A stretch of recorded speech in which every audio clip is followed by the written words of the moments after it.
Hey everybody, it's Kenny K here with my trusted co-host Sam. Sam the cat. Say hi, Sam. Sam. Look at him. Look at him. uh, it's Halloween, Black Cats. I mean, yeah, the month of Halloween. So we've got a new ditty for you, a 80s ditty again. It's becoming harder and harder to find good, reasonably good 80s slasher movies, especially slasher movies. I found a lot of them. I've got a playlist with about 131, I believe, at this moment. I got a few that I still have to put on there, so about 135 slashers that I found, from good ones to mediocre ones to not so good ones. But I usually try to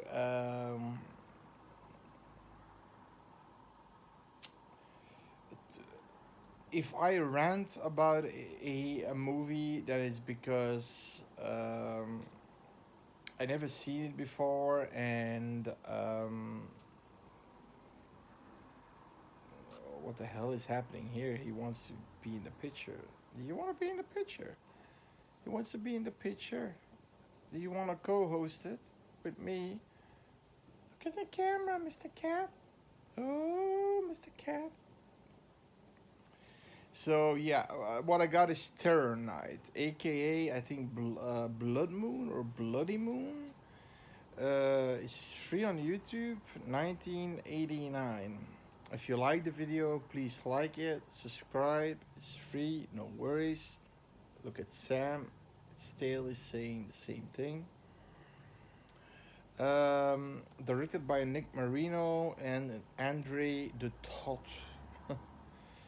Now this movie is about a group of teenagers that go to a rundown mansion of this well-known 20s and 30s, 40s, and I think maybe 50s actor from the year 20 to the year 50s, actor called Lance Hayward, presumed to be dead or missing and being 90 years old. Now they decide to go because so what happened, the first thing that, okay, and you also have two bikers that are drinking their asses off and taking drugs, and they decide to go to. Now the movie starts with this realtor and a manager. They had an appointment together, and the realtor you immediately know is going to be a gory movie because the realtor gets attacked by this guy in this old gangster mafiosi outfit, and he ties him to a tree and he drives away, and of course half of his body is dragged with the car, so you see all the guts and the entrails. So you see, and this is on YouTube, so it's not censored, this movie. And the other guy, the manager, gets a spear through his body. Now,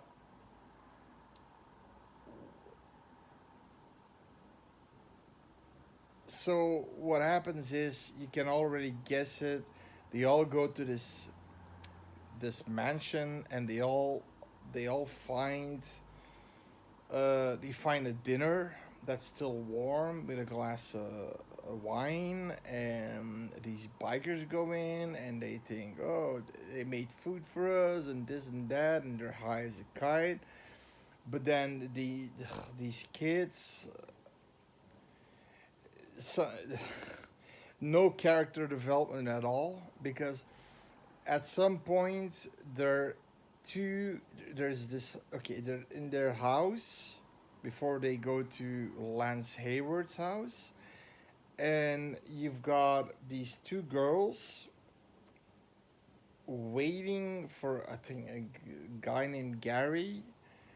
One of the girls is boyfriend. I think you have two people that I wrote down: Kathy and Chip. Chip is a guy named William Butler, and he's a prolific director. He made a lot of horror movies. Yeah, he directed a lot of horror movies. Not so good, mediocre movies or known movies, but he did a lot of them. Um, Now Kathy's waiting on her boyfriend, and the other one is sitting as she's the only single. And in the meantime, in the bathroom, this guy named, I think, Greg is fucking his girlfriend in the bathtub. Now I know there's a porn star in this movie. Uh, yeah, but hardcore porn star. And I'm thinking, is it that is that girl? I mean, they're fucking in the bathtub. Meanwhile, that everybody's waiting to for the boyfriend to arrive, Mark, so they can go. And then this guy, Chip, arrives, played by William Butler, and nobody knows this guy. Who is he? Who invited him? He's just there. He's a big Lance Hayward fan, and Kathy too. So you think, oh, they're gonna, become a couple or something. No, no, she got a, she has a fucking boyfriend. That's Gary, who's he arrives. We're not even introduced to him. She says, "Oh, Gary." Greg comes out of the shower when in an afterfuck mood, and Gary arrives and everybody goes to his van, and Greg yells to his girlfriend, who's probably still cleaning herself off. Hey, we need to go. Come on. Boom. They're all in this van. So, like I said, no character development. We don't know who Chip is. We don't know what he is, why he's in this group. It's like a perfect stranger came in their house, said, "Hey, can I go with you? Can I play with you?" Okay. Now they go to the house, and of course, they all get killed one by one. Now, what is the cool thing about this movie? Well, the cool thing is that the killer is Lance Hayward, and he speaks in this way that he's thinking out loud. It's like he's thinking it. He's not saying it. He's thinking it, but we as the audience hear it. And he kills in all these different outfits that he worn in all these different movies, like a sort of Lawrence of Arabia movie where he's this an Arab killer. Then he's in this Robin Hood kind of movie where he plays this Robin Hood guy. I believe he kills that. Luckily, that asshole Greg, because he's a real big asshole. He's a pain in everybody's butts. He kills him with a bow and arrow. You got a lot of gore in this movie. I gotta say that, because then the girlfriend who he fucked in the bathtub, she put on the, like a belly dancer, the outfit on, but she's going to look for Greg, the guy who just got killed. By the way, fair warning, the spoilers, right? And she gets attacked by this Arabic soldier with this, those Arabic combat swords, but those crooked swords. And she gets her head chopped off, but that was pretty fake. It looked like it was plop, her head came off like super easy, and it looked and it had a bunch of skin or latex skin with it. That wasn't done well. No, that wasn't done well. But then you have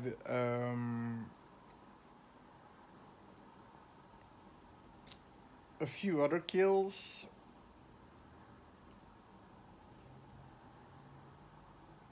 Um, I'm thinking what kill. He at some point he kills the biker. He cleaves him with a battle axe. Um, the oh, and his girlfriend is the porn actress that everybody that was in the reviews. A porn actress called Michelle Bauer, apparently a prolific porn star in back in that time area, 1989, that time frame. She just gets knocked from the stairs and her neck is broken. Um, well, like I said, her boyfriend gets like cleaved through the head with an axe. It was pretty good scene. Then the rest of you got Caddy, Chip, and then Kathy's boyfriend left, and they find uh, the Greg's girlfriend, the one in the belly dancer outfit, in under this plateau of food, and you see her head, and then they know, oh shit, we gotta get the fuck out of here. But then we see, of course, Lance Hayward, and the thing is, we see pictures of him when he was still young, and he still has the same face, but they also find like um, rubber faces of how he looked back then, but very detailed, which wasn't possible back in the 30s and 40s. So for at some point he goes into the vault where all the buckets of film are, and apparently also $20 million that nobody seemed to notice. And he says, I am gonna live forever. And there's this fight ensuing with Gary, but Gary gets penetrated by a sword. And what they do is basically, because these cylinders of film are very flammable, they put it on fire.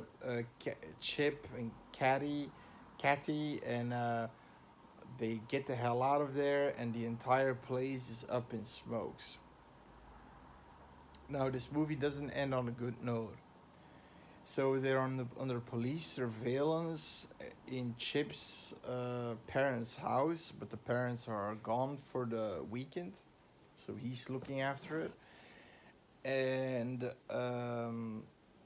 what happens is you see this old dude with a dog, but this dog was also around the mansion, and you see him going towards the house, and there is a police car standing there, police surveillance, and they really don't notice him.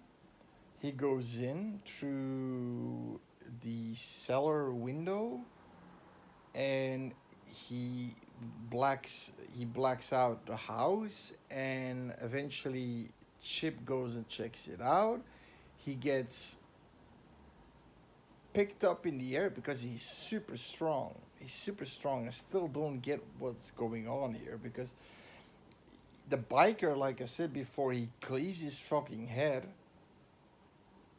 No, not the biker, another guy. He picks him up. He did that with Gary. Sorry, he picks him up and breaks his neck, and blood coming out just by one hand and then so he's super strong. Now this old dude, which is apparently Lance Hayward's real face, 90 years old, and he picks Chip up like a rag doll, throws him out of the window, straight on the picket fence, and he's penetrated by the pickets. Now you would think that the cop would hear this. He doesn't have music on. He doesn't. He's standing. He's sitting there right in front of the fucking house, but he doesn't hear a window breaking and a guy flying on a fucking picket fence being penetrated by those picket wood. Yeah. Another cop comes in to interrogate him. He also gets killed. He gets hanged.